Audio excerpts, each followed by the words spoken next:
This program is a presentation of UCTV for educational and non-commercial use only.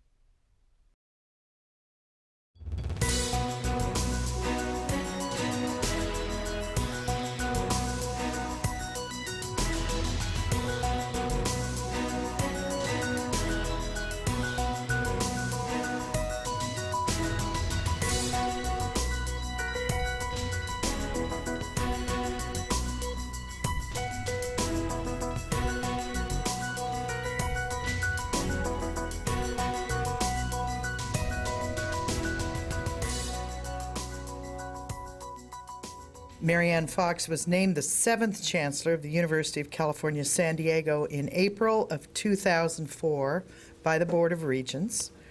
She also holds the title of Distinguished Professor of Chemistry and has received honorary degrees from 12 institutions in the U.S. and abroad. No mean feat. Previously, Marye was Chancellor and Distinguished University Professor of Chemistry at North Carolina State University. Thank you very much for coming today to learn a little bit about the Research University and the challenges that we're facing. They are formidable challenges because although in principle many agree about the importance of developing a workforce and getting new ideas, increasingly state by state around the United States there are smaller contributions from the government, shifting the burden instead to the backs of the students. So I'd like to talk with you about, as this says, the Research University and what it will do for innovation in the knowledge economy. So before I start talking about this, I just gave a talk this morning where people said, what is it that you are talking about at UC San Diego as being advances that have been made? Well, one is that one of our faculty has made what's called smart dust. And this smart dust, when taken in as a pill, goes immediately to a cancer cell, and then upon irradiation with ultrasonic energy, lights up the cancer cell and kills it. So that's a good idea. A second one is a new discovery from someone in computer science who was doing face recognition. Looking into a computer and having the recognition come forward. Be very useful, I thought, in many ways if you could put the same computer on a pair of eyeglasses. So you go to a social event and there's a little speaker that tells you who that person is. But actually what they're using this for is something else, and that is for women's cosmetics. The vision is that you'll go into a department store and this face recognition would take this face, put on different colors of makeup and so forth, different hairdos, and you'd see what you look like. And there's actually appreciable interest in this, not just by women, and I'd add as well. So things that are serious are part of our research portfolio, things that are perhaps a little more lighthearted are part of our research portfolio, and it's just an example of what can be done at a research university. I hope I'm hitting the right thing, yeah. Many of you heard in the last several weeks that President Obama has made a national commitment to science and education and training. In fact, he said his goal is to double the investment in research and development over the next 10 years, recognizing, of course, that an investment in science and engineering is just that, an investment that will pay off in the future. He said that now's the time to jumpstart job creation, restart lending, investing in energy, healthcare, education that will grow the economy. Energy, education, and healthcare, that's what UC San Diego is aiming to deliver at every stage. He said as well, a good education is no longer a pathway to an opportunity, it is a prerequisite. And you've seen that both in terms of UC San Diego students, where our graduation rate is one of the highest in the nation. You've also seen it in the Preuss School, where people from an underprivileged background whose parents have not finished college are going on essentially 100% to four-year colleges. President Obama also says that by 2020, America will once again have the highest proportion of college graduates in the world, something that we've slipped from in the last 20 years. So given that context, what is the role of a research institution in driving innovation and the knowledge-based economy? Well, first of all, the economic development is only possible if we have new knowledge. It requires innovation and it requires partnerships, and that's what we're trying to do at UC San Diego better than anywhere else in the world. One reason we can do that is that we have partners who are scientifically quite sophisticated nearby. Research institutions are really agents of change that spur economic development, and strong research institutions attract a level that is world-class. The Salk, the Burnham, the Scripps Research Institute, the La Jolla Institute for Allergy and Immunology, all represent possible collaborators for us that strengthen what we can offer ourselves. They also represent a source for high-tech innovations. You can see the numbers here for U.S. universities: 3,000 new products, over 3,000 patents, $1 billion in royalties, universities that have spun out 462 companies. All of these are indicators of how important research universities are to the economy. Regionally, between 1995 and 2000, UCSD generated 400 patents, 400 and more active licenses. They started 89 companies. Remember that number from the before. We're contributing about 20% of the startups of the country in this region. 250 spin-off companies, which account for 40% of our biotechs. So if you look even more closely at UC San Diego itself, last year we had 375 new disclosures to lead to inventions. That's more than one a day. Now, what does the federal government do to help? They provide, of course, support. They finance about 1/3 of the nation's research enterprise, and they encourage spin-offs because of the Bayh-Dole Act. In return, you can ask, what have this federal largesse done for our university? The reality is it's been a magnet for federal funding. UC's annual research funding has been above $700 million for 5 years. It went over 800 just this last year. We're 7th in the nation according to the National Science Foundation, and although it says we're ranking 2nd here among the School of Medicine, in federal funding per faculty member, it's actually 1st. So what should the state be doing to help us? First of all, the 50 U.S. states compete with each other. That is as it should be. But we do need to have support for the public universities from the state. We have to have opportunities for this research to go forward, and we have to convene community leaders to make this a welcome thing. If you think about the University of California, you can see that all these sources work together to promote intellectual property and to develop a new workforce. This is true whether we're talking about partners who are Spanish-speaking, for example, in Latin America. You can look at where the institutions are through the University of California on this map. You can also look to see in a graphic way where collaborations exist. So you see UC San Diego at the very bottom of the slide. Each one of those blue lines represents another company and where there are interactions between UC San Diego and those companies. It's a progressively important part of our mission. So what is our role in economic development? 2 years ago, we commissioned a consultant outside to look at our economic impact. We found we're the 3rd largest employer, payroll of $81 million a month, 26,000 employees. You can see if UC San Diego were to miraculously disappear, this region would be in very serious trouble. It has been called a cluster of innovation by Michael Porter, professor at Harvard Business School, because of the very strong way in which UCSD as an institution connects with the community. In less than 20 years, this region has transformed itself, and I'm going to show you some statistics about that. Defense basically disappeared and was taken up by biotech and information technology. The research base continues to grow year after year, and it has increased significantly, even just on this campus, the number of spaces available for research. So here's the cluster employment data. Look at 1990. What you see in 1990 is that biotechnology and telecommunications were a fraction of defense manufacturing and software. If you skip over to 2002, just 12 years later, you can see that biotech has almost doubled. Telecommunications has increased by about 50%.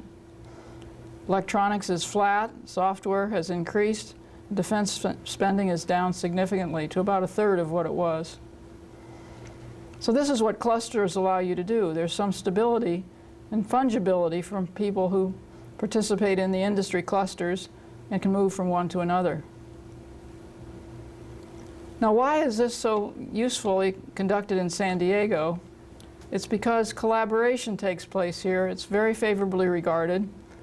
Even those that have tenure are evaluated every 3 years on this university, and collaboration is one of the things we look for.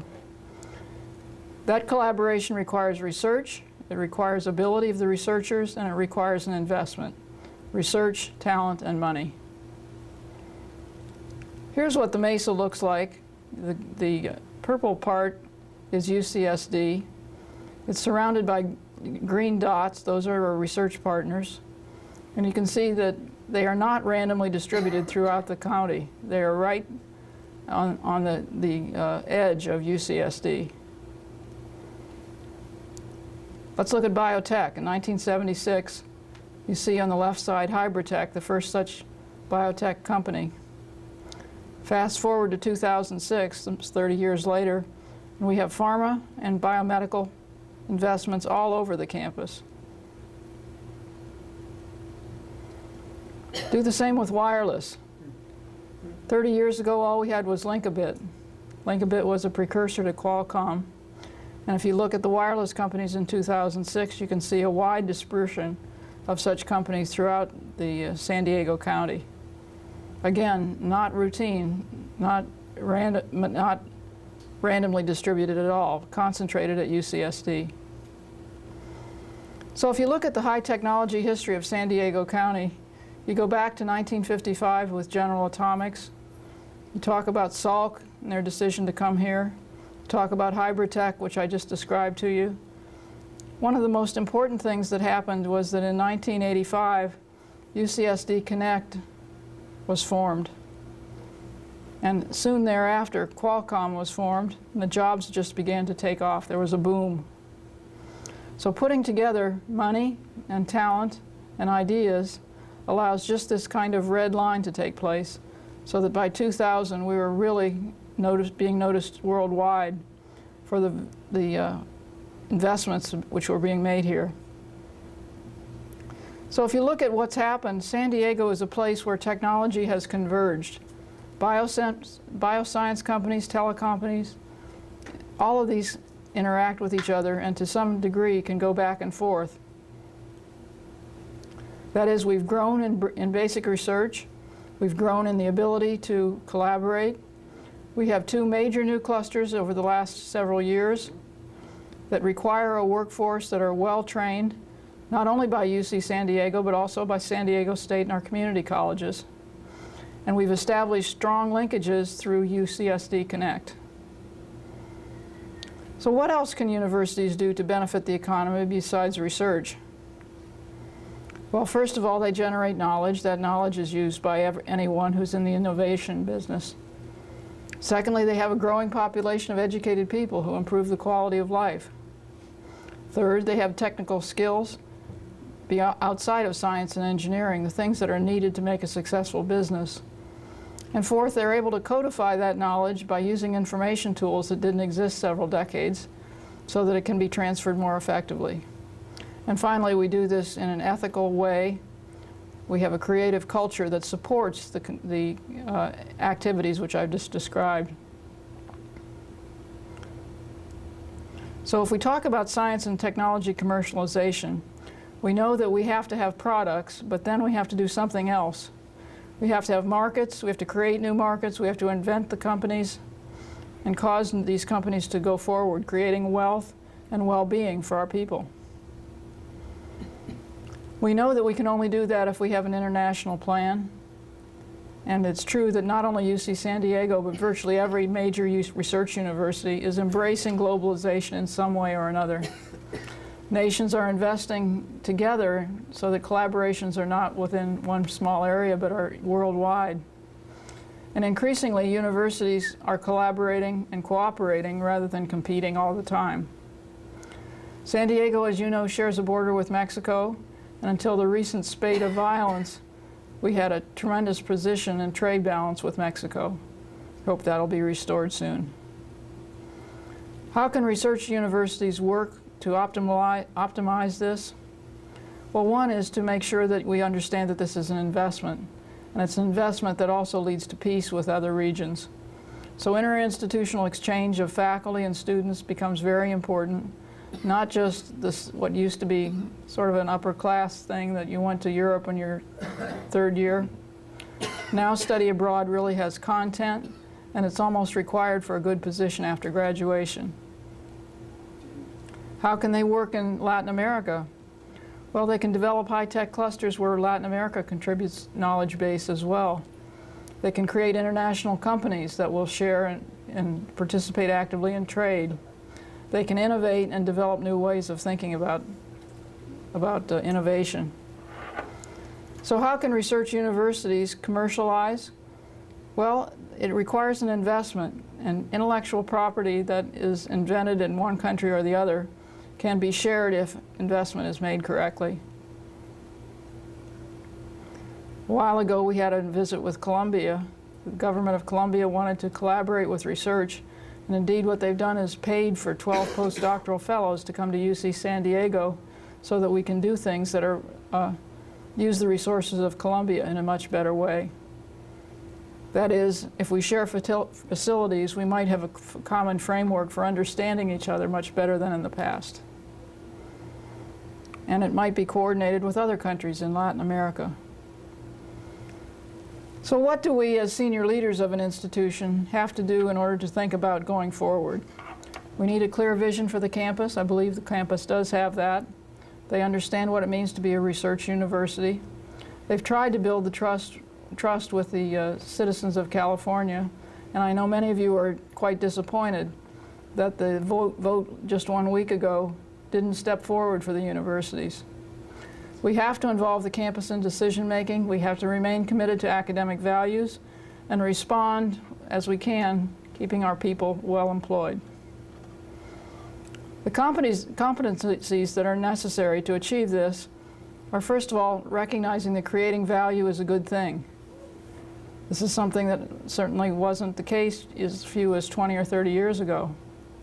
We have to embrace accountability for the people, for public institutions, while we sustain an excellent product. We have to lead change and manage complexity. This is just some numbers to show you about what's happened recently to the university here. So it's a comparison from 1987 to 2007. So we're talking about 20 years. Undergraduate students have expanded by 62%. That's tremendous growth over 2 decades. Professional students by even a larger number. Buildings, 49%. In fact, number of square feet and investment in the buildings since I've been here has been $1.8 billion for 2 million square feet of space. Notice the major thing that's gone up is our total operating revenues have increased by almost 300%, tripling in 20 years. The only thing that remains small, despite the fact that it has increased percentage-wise, is our endowment. So by the numbers, you can see why it is such an incredible growth taking place on this campus.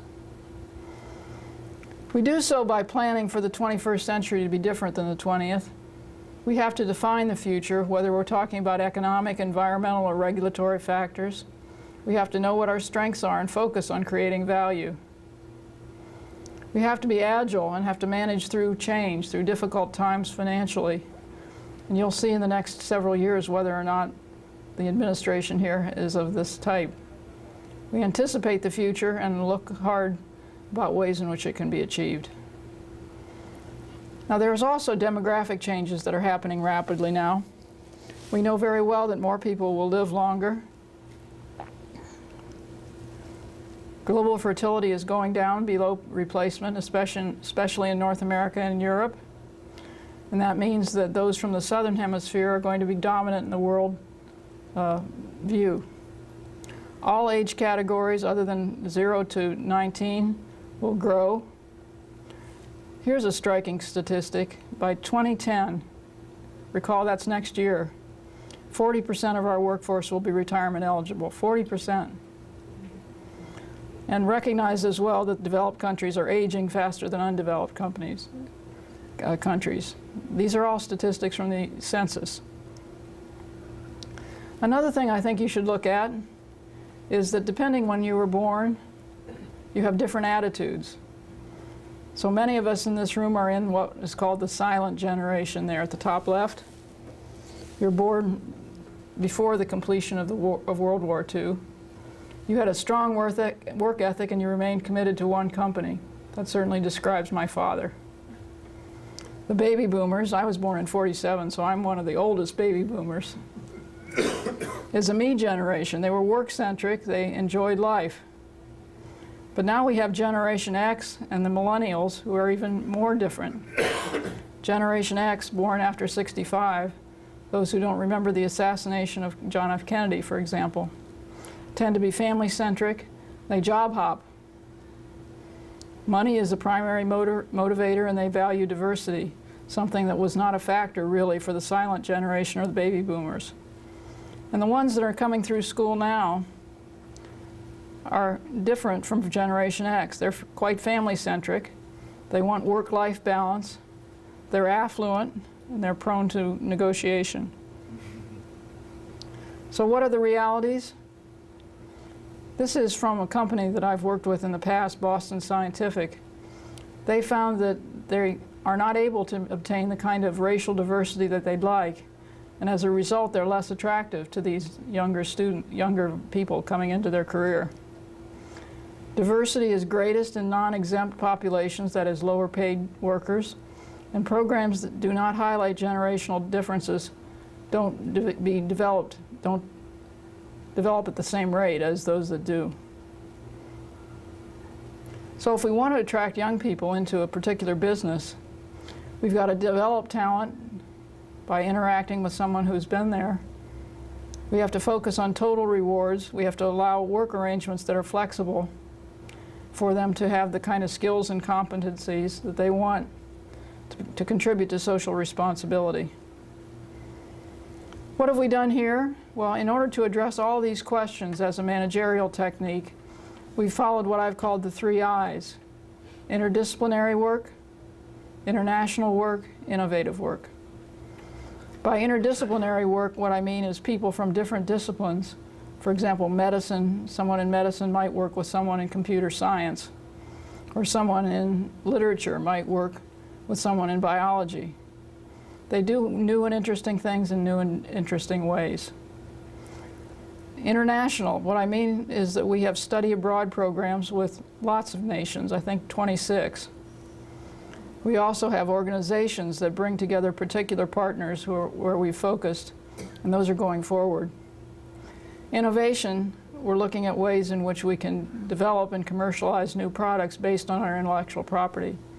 An indicator of that is we have a new department on this campus of nanoengineering, for example. These are the facilities that have been built just in the last 5 years. So if you've had trouble parking, this is why. I think if you look at that, you'll find some list that one of you or more have been involved in each one of them. And the themes that we follow is that what we're trying to do is to have local impact, national influence, and global reach. With these themes, we'll be able to provide the vision that's necessary to go forward in the future. So as you look at our campus, it's growing as we speak, think of the ways that you too can contribute.